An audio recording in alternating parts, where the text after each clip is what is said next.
भाजपा संगठन महापर्व का आगाज। मुख्यमंत्री पुष्कर सिंह धामी ने प्रथम सदस्य के रूप में ग्रहण की सदस्यता। कहा, भाजपा ने सदैव राष्ट्र प्रथम की भावना से किया काम।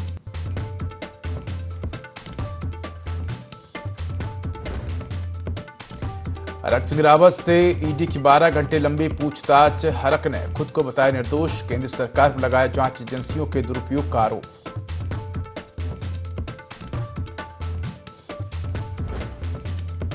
लोहाघाट पिथौरागढ़ नेशनल हाईवे पर भारी भूस्खलन से यातायात ठप। सैकड़ों यात्री फंसे। नेशनल हाईवे खोलने में देरी पर प्रशासन पर लापरवाही का आरोप।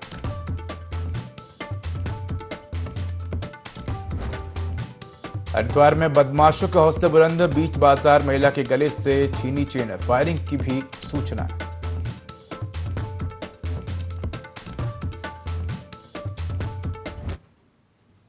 नमस्कार, मैं हूं देवभूमि लाइव में आपका स्वागत है। बुलेटिन की शुरुआत करेंगे तमाम बड़ी खबरों के साथ। भाजपा प्रदेश कार्यालय में सदस्यता अभियान के तहत कार्यक्रम का आयोजन किया गया, जिसमें मुख्यमंत्री पुष्कर सिंह धामी को भाजपा प्रदेश अध्यक्ष महेंद्र भट्ट ने पार्टी की सदस्यता दिलाई और एक मिस्ड कॉल के जरिए सीएम पार्टी से जुड़े। इस दौरान मुख्यमंत्री पुष्कर सिंह धामी ने राष्ट्रीय अध्यक्ष जेपी नड्डा के साथ साथ भाजपा प्रदेश अध्यक्ष महेंद्र भट्ट का धन्यवाद करते हुए कहा कि देश के अंदर भाजपा सदस्यता अभियान की शुरुआत हुई है, जिससे प्रधानमंत्री नरेंद्र मोदी इसके पहले सदस्य बने और उत्तराखंड में पहले सदस्य के रूप में प्रदेश अध्यक्ष द्वारा मुझे सदस्यता ग्रहण कराई गई है। सदस्यता अभियान की शुरुआत आज से हो चुकी है और कल से प्रदेश के जिलों में भी इसकी शुरुआत होगी। साथ ही संगठन का पर्व भी इस दौरान चलाया जाएगा। उन्होंने कहा कि गांव-गांव तक पहुंचाने के लिए सभी पदाधिकारी कार्यकर्ता अपना योगदान देंगे।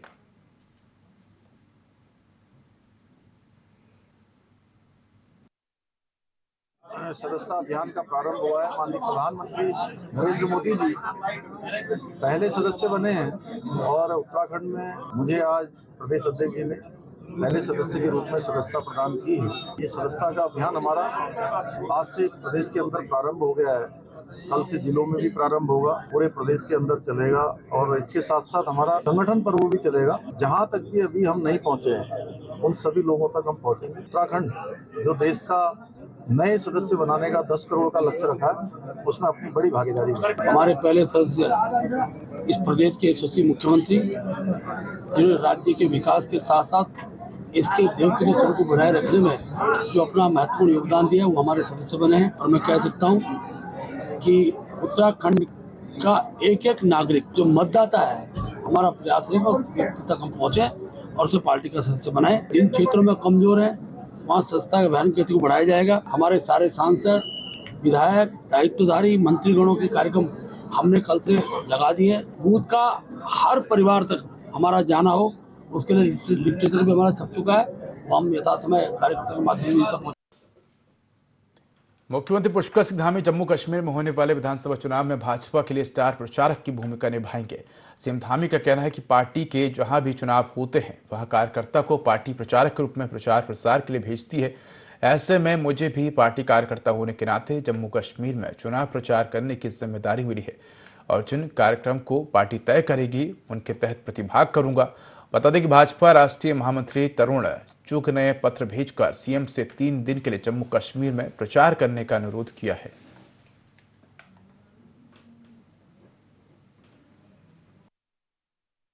पार्टी के जहां भी चुनाव होते हैं और हम सब कार्यकर्ताओं को पूरे देश भर के अंदर जहां भी पार्टी जिसकी जो आवश्यकता समझती है उसको अपने वहां भेजती है और इस दृष्टि से मुझे भी पार्टी के कार्यकर्ता के नाते वहां के चुनाव में प्रतिभाग करना है। तो मैं आगे आगामी जो भी कार्यक्रम वहां से बनेंगे उन कार्यक्रमों के अनुसार वहां पर।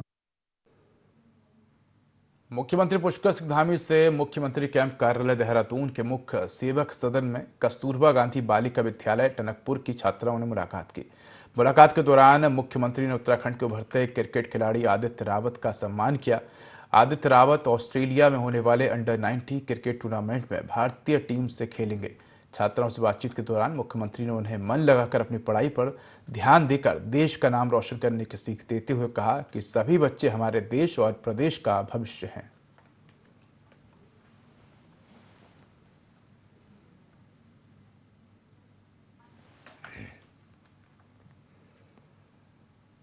पूर्व कैबिनेट मंत्री डॉक्टर हरक सिंह रावत की मुश्किलें कम होने का नाम नहीं ले रही हैं।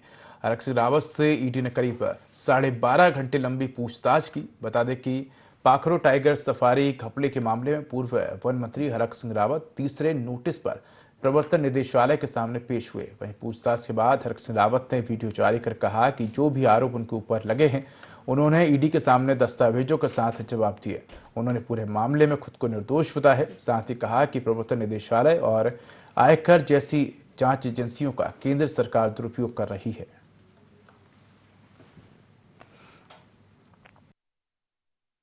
सीबीआई की मैं देखे ईडी के अधिकारियों से हमारी कोई नाराजगी नहीं है, क्योंकि उन तो नौकरी कर रहे हैं, उनको जो निर्देश होते हैं। लेकिन आज जिस तरह ईडी ने मुझसे 11-12 घंटे बातचीत पूछताछ की है, पाखरो टाइगर सफारी उत्तराखंड के लिए एक बहुत अच्छा प्रोजेक्ट है। पाखरो टाइगर सफारी बननी चाहिए और ऐसे अच्छे प्रोजेक्ट के लिए ईडी क्या सीबीआई के कोई भी एजेंसी अगर मुझे सजा देने के लिए तैयार है तो मैं उस सजा को भुगतने के लिए तैयार हूं, क्योंकि मैंने एक अच्छे उद्देश्य के लिए काम किया, उत्तराखंड के भले के लिए काम किया। पाखरो टाइगर सफारी बनने से जीव जंतुओं का भी संरक्षण होता। जो बुजुर्ग टाइगर होते हैं, शिकार नहीं कर पाते हैं, उनको इन बाड़े में रखा जाता, उनकी उम्र बढ़ती और उन टाइगर को देखने के लिए जो लोग टूरिस्ट आता, उससे लाखों लोगों को रोजगार मिलता। आज ये पाखरो टाइगर सफारी अगर बन गई होती, पाखरो टाइगर सफारी से उत्तराखंड का भला था, इस देश का भला था। और इस उद्देश्य के लिए उसमें जिस तरह मुझ पे आरोप लगाए जा रहे हैं, चाहे पेड़ कटाने का, मंत्री के लेवल पर पेड़ कटाने का कोई निर्णय नहीं होता है, यह अधिकारियों के स्तर पर काम होता है। डेफो की पोस्टिंग माननीय मुख्यमंत्री के स्तर पर होती है, वन मंत्री केवल सिफारिश कर सकते हैं। तो जो भी आरोप मुझ पे थे, आज मैंने ईडी के सामने सारे दस्तावेज के साथ उनको सारे तथ्य और दस्तावेज उनको दिए हैं। पुरानी पेंशन बहाली को लेकर कर्मचारी संगठन ने काला फीता बांधकर दफ्तरों में कार्य करेंगे। वहीं इस आंदोलन को लेकर कांग्रेस प्रदेश प्रवक्ता शिशपाल सिंह बिष्ट ने बताया कि कर्मचारी संगठन लंबे समय से ही पुरानी पेंशन बहाली की मांग कर रहे हैं, लेकिन सरकार कर्मचारियों की मांगों की ओर कोई ध्यान नहीं दे रही है और जिसे लेकर उन्हें मजबूरन काले फीते बांधकर कार्य करना पड़ रहा है। सरकार यूपीएस से कर्मचारियों को बहलाना चाहती है, लेकिन यह कोई उपाय नहीं है।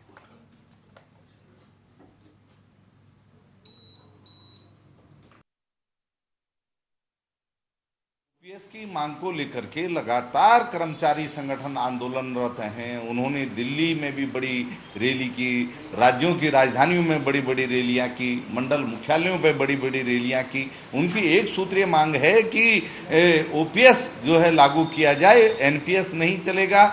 और अब केंद्र सरकार ने एक नया जो है शिगुफा छोड़ा है यूपीएस का।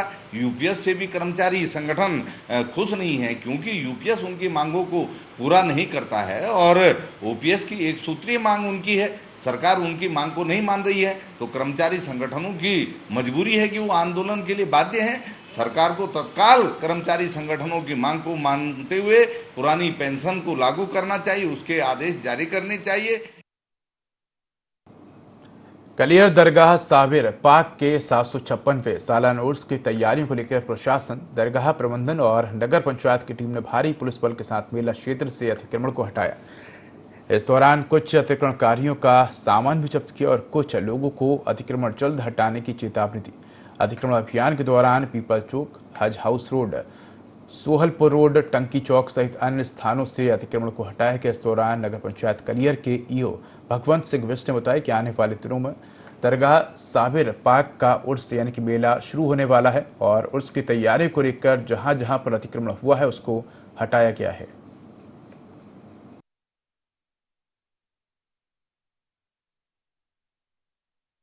मेला चालू हो रहा है और इसके क्रम में आपको पता है हर वर्ष ये जो भी अतिक्रमण को हटाया जाता है, तो इसी क्रम में जो जिला प्रशासन से जो आदेश प्राप्त हुए हैं उसी के चलते ये आज अतिक्रमण की कार्रवाई चलाई जा रही है। ये जो दरगाह की भूमि जो की गई है वो हो गया आपका पीपल चौक, सोलपुर रोड, बाकी सारी जगह जहाँ जहाँ पूर्व में आपको पता ही होगा कि उर्स से पूर्व जहाँ जहाँ हटाया जाता है वो सभी स्थानों को आज अतिक्रमण मुक्त कराया जाए। चंपावत जिले के लोहाघाट ब्लॉक के नेपाल सीमा से लगे जिंडी और सुनकुरी, सुल्ला, पाशम, निडील, बिबिल आदि गांव में 8 दिवसीय गौरा महोत्सव का समापन हुआ। समापन अवसर पर क्षेत्र के हजारों लोगों ने मां गौरा को नम आंखों से उनके ससुराल कैलाश की ओर विदा किया। क्षेत्र के प्रसिद्ध पंडित मदन कॉलोनी ने बताया कि मान्यता के अनुसार मां गौरा के अपने मायके आने की खुशी में सीमांत क्षेत्रों में बड़े धूमधाम और हर्षोल्लास के साथ गौरा महोत्सव मनाया जाता है, जिसमें शामिल होने के लिए बड़ी संख्या में प्रवासी लोग भी अपने गांव पहुंचते हैं। पंडित कॉलोनी ने बताया कि गौरा महोत्सव में सीमांत क्षेत्र के गांव में पुरुषों के द्वारा महाभारत कालीन गाथाओं का गायन किया जाता है, तो वहीं महिलाओं के द्वारा मां गौरा महेश्वर की प्रतिमाओं के सामने गौरा गायन किया जाता है।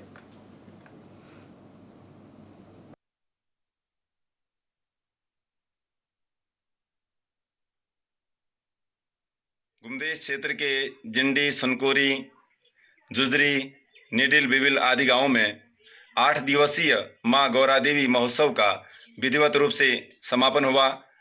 आज सभी क्षेत्रवासियों ने मां गौरा को नम आंखों से कैलाश के लिए विदा किया और क्षेत्र के लिए सुख शांति, सुख समृद्धि की कामना करी। मेले में महाभारत कालीन गाथा का गायन किया जाता है और मेले का मुख्य उद्देश्य नशा मुक्ति, स्वच्छता रहता है और सभी क्षेत्रवासियों ने मेले में बढ़ चढ़कर प्रतिभाग किया और मेले में सभी जनप्रतिनिधियों का जो अभूतपूर्व सहयोग रहा उसके लिए मैं सभी जनप्रतिनिधियों का, क्षेत्रवासियों का बहुत बहुत धन्यवाद देता हूं और आभार व्यक्त करता हूं। खटीमा विधानसभा क्षेत्र के मेलाघाट क्षेत्र से लगी भारत नेपाल सीमा पर तैनात सीमा सुरक्षा बल के अधिकारियों के साथ स्थानीय पुलिस विभाग, वन विभाग एवं राजस्व विभाग की संयुक्त टीम ने केंद्र सरकार द्वारा जारी निर्देशों के अनुसार सीमा क्षेत्र में हुए अतिक्रमण का सर्वे शुरू कर दिया है। तहसीलदार हिमांशु जोशी ने जानकारी देते हुए बताया कि भारत नेपाल सीमा पर तैनात सीमा सुरक्षा बल, पुलिस विभाग, वन विभाग एवं राजस्व विभाग की संयुक्त टीम के द्वारा सीमा क्षेत्र में नोमेंस लैंड 0 किलोमीटर से लेकर 15 किलोमीटर के अंतर्गत हुए अतिक्रमण को चिन्हित करने का कार्य किया जा रहा है, जिसकी रिपोर्ट उच्च अधिकारियों को भेजी जाएगी। तदुपरांत प्राप्त होने वाले निर्देश के अनुसार अतिक्रमण को हटाने की कार्रवाई शुरू की जाएगी। इस दौरान सीमा पर तैनात सुरक्षा एजेंसियों के अधिकारियों के साथ वन क्षेत्राधिकारी महेश जोशी, तहसीलदार हिमांशु जोशी, पटवारी कुलविंदर सिंह और अन्य विभागीय कर्मचारी मौजूद रहे। सरकार ने जो मांगा है अभी हमसे कि जो नेपाल बॉर्डर अंतर्राष्ट्रीय सीमा के पास से 0 मेंस लैंड के हिसाब से 15 किलोमीटर तक जितना भी वन भूमि पर जिन जिन गाँवों में अतिक्रमण है उसको चिन्हित करके उसकी रिपोर्ट मांगी गई है। रिपोर्ट सौंपने के बाद जिस तरीके से सरकार के निर्णय आएगा उस तरीके की कार्रवाई की जाएगी। कोई भी नया अतिक्रमण अगर पाया जाएगा तो उसको तुरंत चिन्हीकरण कर ध्वस्तीकरण किया जाएगा। SSB, वन विभाग, पुलिस विभाग, राजस्व विभाग द्वारा संयुक्त निरीक्षण अक्सर किया जाता रहा है। अतिक्रमणकारियों को जो 0 से 15 किलोमीटर पे हमारी लाइन ऑफ एक्शन के 15 किलोमीटर तक जो चिन्हित हैं हमारे अतिक्रमणकारी, एक्शन उन पर कार्रवाई के लिए हमारी बैठकें होती रहती हैं। तो उसी में रेगुलर एक सर्वे था यहाँ पर, तो उसमें कुछ निर्णय लिए गए हैं कि आगे हमारा क्या प्लान ऑफ एक्शन होगा। लोहाघाट पिथौरागढ़ नेशनल हाईवे में संतोला के पास अचानक भारी भूस्खलन हो गया। भूस्खलन से बड़ी मात्रा में मलबा हाईवे पर आ गया, जिसके चलते हाईवे बंद हो गया। हाईवे बंद होने से दोनों ओर वाहनों की लंबी लंबी कतारें लग गई और सैकड़ों यात्री फंस गए। क्षेत्र के सामाजिक कार्यकर्ता हरीश चंद्र तिवारी ने बताया कि सुबह जोरदार आवाज के साथ अचानक भारी भूस्खलन हुआ और बड़ी मात्रा में मलबा हाईवे पर आ गया। उन्होंने बताया कि मलबे से हाईवे बुरी तरह से बंद हो गया और भूस्खलन लगातार जारी है। वहीं हाईवे के अधिकारियों के मुताबिक हाईवे खोलने के लिए मशीन भेज दी गई है, पर लगातार पहाड़ी से मलबा आने से हाईवे खोलने में दिक्कतें आ रही हैं।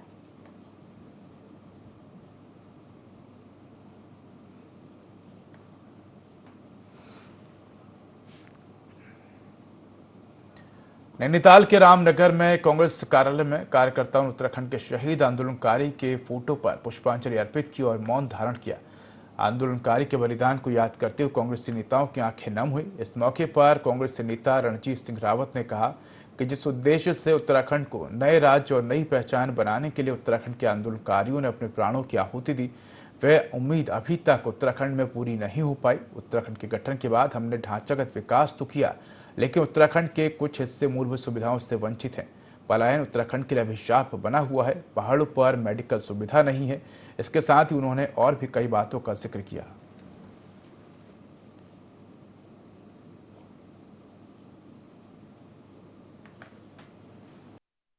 आसानी से जिन आंदोलनकारियों के संघर्ष से राज्य का निर्माण हुआ, हमें राजनीतिक भौगोलिक सामाजिक पहचान मिली, उसके लिए आज उन शहीदों को, उन संघर्ष के साथियों को यहाँ पर याद किया गया। और निश्चित रूप से राज्य बनने के बाद कई क्षेत्रों में हमने तेजी से विकास किया। रोजगार हम पैदा नहीं कर पाए, पर खासतौर पर पर्वतीय क्षेत्रों के अंदर, और एक बड़ी संख्या में राज्य बनने के बाद भी पलायन जो है निरंतर जारी है। बड़ा फेलियर के रूप में अब तक की सरकारों के जो है हमारे सामने। दुनिया भर में मंकी पॉक्स बीमारी का प्रकोप चल रहा है और ये बीमारी तेजी से फैल रही है। भारत में भी कुछ राज्यों में ये बीमारी अपने पैर पसार चुकी है। इसी को लेकर पचपातून के विकास नगर में उप जिला चिकित्सालय को इससे निपटने के लिए अलर्ट मोड पर रखा गया है।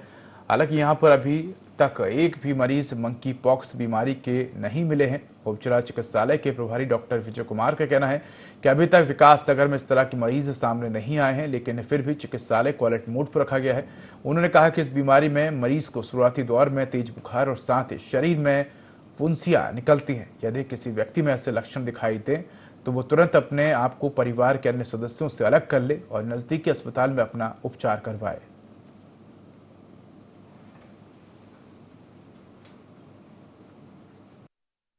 ये बीमारी मंकी पॉक्स की दुनिया में अभी चल रही है, तो हम भी अलर्ट मोड पे हैं। इसमें ज़्यादातर बुखार के साथ शरीर में दाने वगैरह होते हैं, तो हमारे हॉस्पिटल में हम पूरी तैयारी में हैं और अगर ज़रूरत पड़ती है, कोई मरीज आता है तो उसकी जांच की, इलाज की और आइसोलेट करने की व्यवस्था हमारे पास है।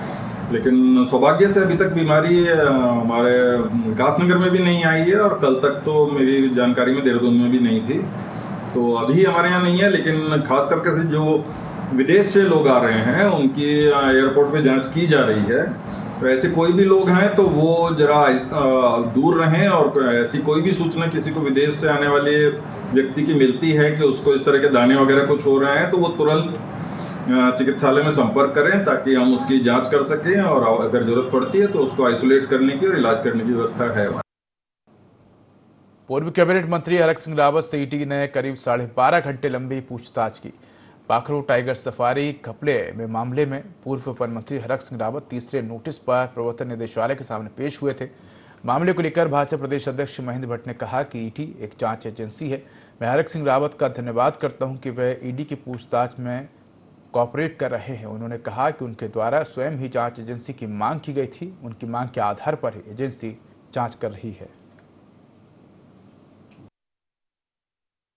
ईडी एक जांच एजेंसी है और महाराज सिंह जी का धन्यवाद करता हूँ। ईडी को पूरी तरह कोऑपरेट कर रहे हैं और जो तथ्य उनका वो रखने चाहिए उन्होंने रखे भी होंगे, मुझे पूरा विश्वास है, क्योंकि उनके द्वारा स्वयं ही एक एजेंसी जांच की मांग की गई थी।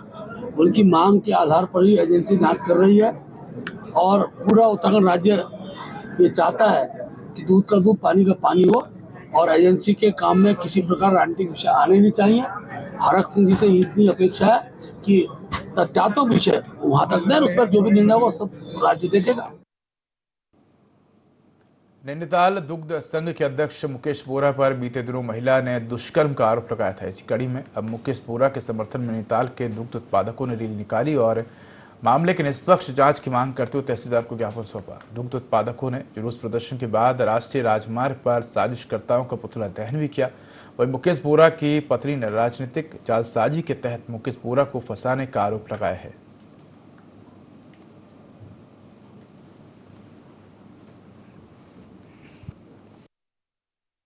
जो आज अखबारों में छाई है उसमें करनी चाहिए। ये तो गलत है, इसमें उनके पास पद है, इसमें उनकी अच्छी छवि है, तो छवि को धूमिल करने के लिए राजनीति भी और अन्य दुग्ध जो भी है कहते हैं कि आजकल राजा बन गया, ये महान हो गए, तो इनको डाउन करने के लिए किया जा रहा है। उस औरत को पैसे दिए जा रहे हैं हर तरफ से और वो जो महिलाएं घर में घास काट के मेहनत करके यहाँ पर आई है और वो दूध के पैसों का इस्तेमाल कर रहे हैं, बिल्कुल उनका फंड नहीं मिल रहा।